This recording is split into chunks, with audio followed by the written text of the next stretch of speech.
Jedi et bienvenue sur Star Wars Artefact. Mon nom est Dominique alias Lord Doom et aujourd'hui nous ferons la revue du deuxième sabre d'Ezra Bridger de la collection Legacy ou, si vous préférez, la version qui a pu être aperçue dans les saisons 3 et 4 de la série animée Rebels. Le sabre laser d'Ezra est disponible depuis le mois de mai 2023 dans les deux parcs Galaxy's Edge pour 170 crédits, soit environ 235 $ canadiens ou 160 €. Vous le trouverez au Den of Antiquities de mon bon ami Doc Ondor. Sans plus tarder, procédons à la revue. Commençons par faire un survol du boîtier.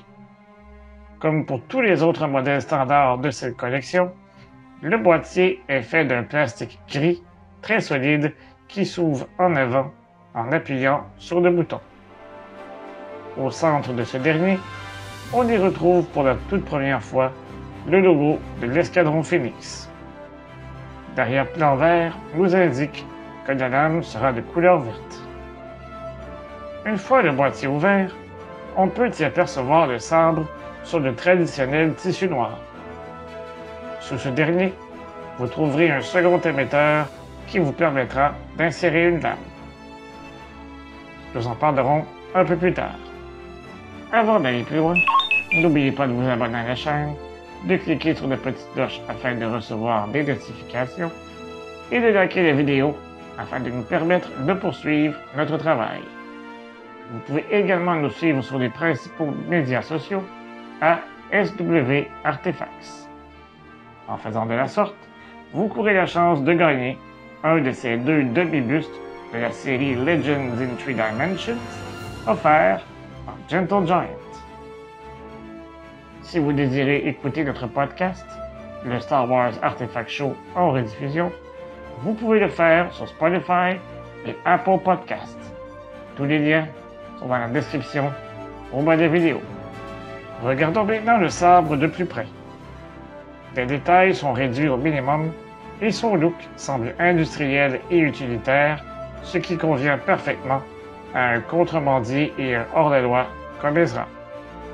L'émetteur possède une extrémité en métal brossé, dont l'embouchure se termine par un petit cylindre coupé en angle. Tout juste en dessous, on y retrouve une section beaucoup plus étroite, suivie d'un disque doré. Finalement, on y voit 4 anneaux de couleur noire. La section centrale est principalement de couleur gris-bleu d'un côté et noir de l'autre. Elle possède quelques composantes. Tout d'abord, nous avons un petit interrupteur rouge qui sert sans doute de régulateur de lame. Il n'est toutefois pas mobile sur ce sabre. Sur le côté, nous avons un petit détail qui nous rappelle un peu ce qui peut être vu sur le sabre Skywalker. Au centre de cette section, nous avons le bouton d'activation. Celui-ci se rapproche légèrement de ceux utilisés dans la trilogie originale. La section noire contient des rainures noires qui augmentent l'adhérence au niveau de la main.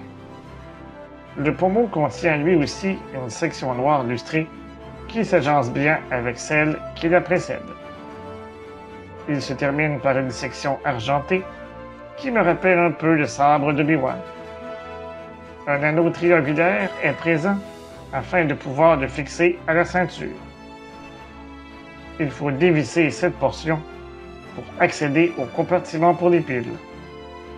Il requiert 3 piles AAA. Avant d'insérer la lame, vous devez substituer les émetteurs.